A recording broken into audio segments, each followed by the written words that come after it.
Imagina um dos filmes mais assustadores da época de 80. Um filme que mostra um terror sem igual, com monstros, mortes e catástrofes terríveis. Felipe, quem é o autor dessa história? O autor dessa história é nada mais nada menos que o próprio profeta João do livro de Apocalipse. E esse filme ficou tão assustador porque Apocalipse é simplesmente o livro mais tenso da Bíblia. O filme A Imagem da Besta, ele já começa de uma forma inquietante e simbólica, porque ele começa preparando o telespectador numa espécie de clima de tensão. E esse clima de tensão espiritual, ele simplesmente toma conta de toda a narrativa. Logo nos primeiros segundos, nós somos apresentados a uma sequência de sistema de computador. Ali a gente vê códigos e até mesmo uma tecnologia avançada. Até mesmo já sugerindo uma espécie de mundo altamente controlado, aonde o poder ele não está apenas nas mãos humanas, mas também estruturas digitais que organizam e monitoram a sociedade. E esse sistema de vigilância, ele é simplesmente uma peça-chave que vem diretamente das profecias do Apocalipse. E já logo em seguida, o filme ele corta diretamente para uma cena que simplesmente parece comum, uma simples cena casual em um supermercado. E nessa cena nós temos o envolvimento de uma caixa e um casal. O diálogo ele começa de forma simples, só que rapidamente ele já ganha profundidade, principalmente quando eles mencionam um livro relacionado a computadores. E o livro ele fala sobre como é espantosa a tecnologia dos computadores, o avanço tecnológico, e que todo o mal e todo o controle dos seres humanos iria vir dessa tecnologia. E a caixa do supermercado, que se chama Peg, ela diz não gostar muito do livro porque ele parece ser muito assustador. E o marido de Cassie ele traz o seguinte argumento, dizendo que é bom mesmo que as pessoas se assustem, porque elas têm que despertar e abrir os olhos para o que está acontecendo. Então o marido dela começa a falar sobre questões espirituais e até mesmo sobre a palavra de Deus, e ele também fala sobre o plano de salvação. E logo depois dele dar essa advertência tanto para a esposa dele quanto para a caixa do supermercado, o filme ele simplesmente muda para uma parte incrivelmente assustadora.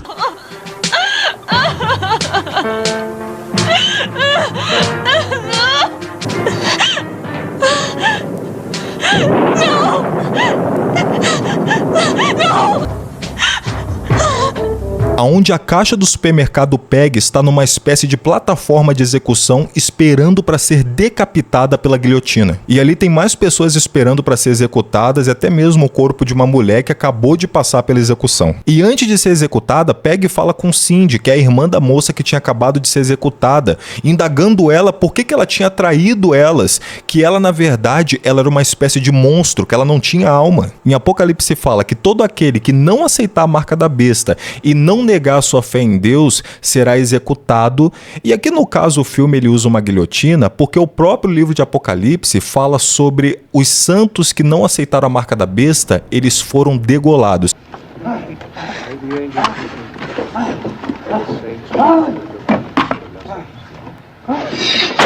E eu acredito que aqui eles usam a guilhotina porque a guilhotina ela é um instrumento de decapitação que até mesmo ela foi usada no passado na própria Revolução Francesa. Quem é que nunca ouviu a história de Maria Antonieta? E a Cindy aqui ela representa aquela pessoa que preferiu aceitar a marca e negar o nome de Deus. Você traiu a gente!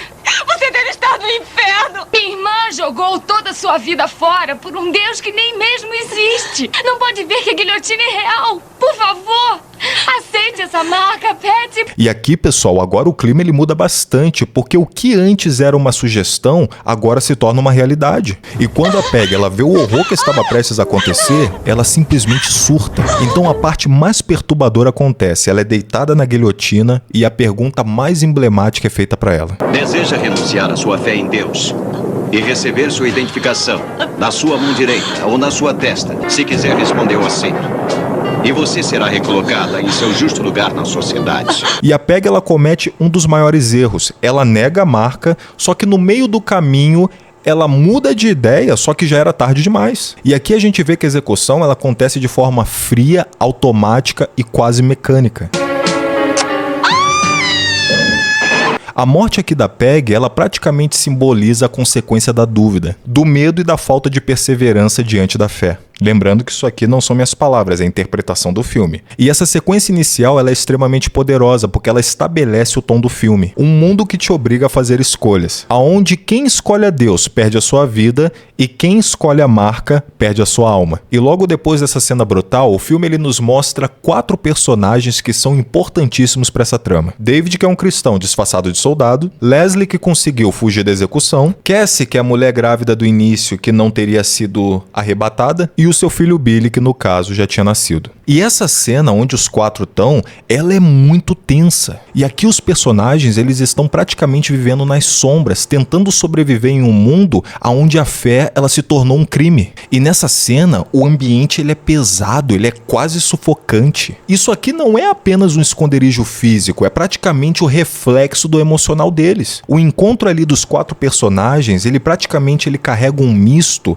de desconfiança e esperança. E encontrar pessoas que estejam do mesmo lado que eles estão é praticamente como achar água no deserto. E a partir daí o grupo ele tenta fugir, só que o filme ele reforça que as coisas não são tão simples assim. A perseguição ela é constante, quase onipresente. E em uma tentativa de fuga, a Leslie é baleada e é deixada para trás. Só que minutos depois, ela ressuscita, se baseando naquela passagem que fala que nesse dia a morte fugirá. Agora apenas em 3, David, Cassandra e Billy, eles tentam sobreviver como podem. E eles acabam parando no esconderijo de um velho pastor que dá abrigo para eles. E eles até mesmo indagam esse pastor por que ele não subiu com Jesus, já que ele era um cristão. E ele fala que o pecado dele foi omitir questões da Bíblia para poder não perder pessoas. É muito importante também o detalhe que o pastor ali ele conseguia sobreviver porque ele tinha uma cabra que dava leite e galinhas que davam ovos. E também ele tinha alguns pés de frutas. E é claro, o local era bem escondido. E é muito importante essa questão porque nesse dia as pessoas que não tiverem a marca da besta na mão direita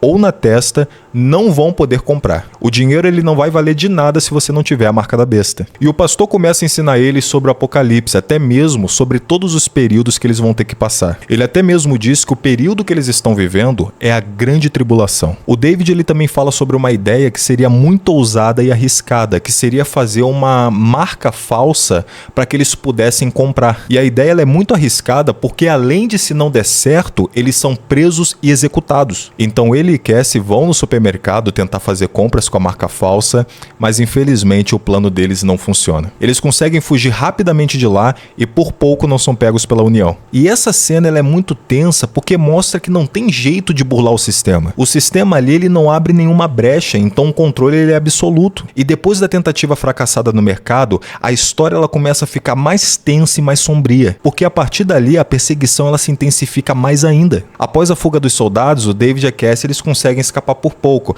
só que o grupo ele fica mais vulnerável, porque o erro no mercado ele praticamente denuncia a existência deles. E o clima ele muda, porque agora não é só sobrevivência escondida, agora é caçada. E nesse ponto o filme começa a trabalhar na separação do grupo, porque agora eles não conseguem mais ficar juntos em segurança. E essa fragmentação é importante porque ela aumenta, ela intensifica a sensação de desamparo. Cada personagem passa a enfrentar o sistema de forma mais isolada, o que intensifica mais ainda o conflito interno de cada um. E ainda para completar, tem um casal de agentes do governo que está atrás deles. É muito interessante que o filme também ele toca muito na questão da traição e da fraqueza espiritual. Personagens como a própria Cassandra, que parecia estar firme, começam a ser colocados à prova, porque agora eles estão enfrentando medo, fome, cansaço, e tudo isso vai minando a resistência. E é nesse contexto que figuras como a Cindy ganham mais peso simbólico, porque mostram um caminho, o de ceder para sobreviver. E já no final do filme a situação ela fica muito complicada. O casal de agentes Jerry e Annie acham Cassie e Billy, mas o gafanhoto do abismo ataca os dois e até mesmo a própria Cassie. E então David encontra Billy e também encontra Leslie, mas a mesma traidora Cindy os entrega para o anticristo. Leslie e Billy são executados na plataforma, mas não mostram um pingo de medo no olhar, apenas o balão vermelho do menino subindo ao céu que faz David chorar, porque rapidamente ele percebe o que tinha acontecido. E o filme termina com David sendo levado para ser executado sem negar a sua fé. Esse filme ele tem 3 partes, a que a gente acabou de ver agora é a segunda, a do meio. Eu quis falar sobre ela porque das 3 eu acredito que é a mais impactante, mas no terceiro filme você vê que a história do David não acabou. Pessoal, agora aqui eu quero falar sobre algumas questões que seriam alguns erros que o filme ele comete. E eu tô falando isso por pura interpretação da própria Bíblia. A primeira questão que eu quero falar é sobre o arrebatamento. O arrebatamento, ele seria um evento que seria os cristãos, eles subirem e ficar na terra somente os pecadores. E eu não tô dizendo que a Bíblia ela não fale sobre esse evento, só que os religiosos, eles mencionam, eles colocam ele logo no início da tribulação. Só que isso tá errado. Se você analisar bem a Bíblia, Apocalipse, você vai ver que não está certo. Por exemplo, onde fala sobre arrebatamento seria em 1 Tessalonicenses, capítulo 4, verso 16. Porque o mesmo Senhor descerá do céu com alarido, e com voz de arcanjo, e com a trombeta de Deus, e os que morreram em em Cristo ressuscitarão primeiro. Depois nós, os que ficarmos vivos, seremos arrebatados juntamente com eles nas nuvens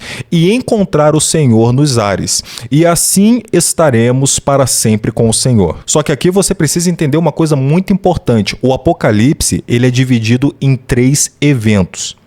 7 selos é o primeiro evento. 7 trombetas é o segundo evento.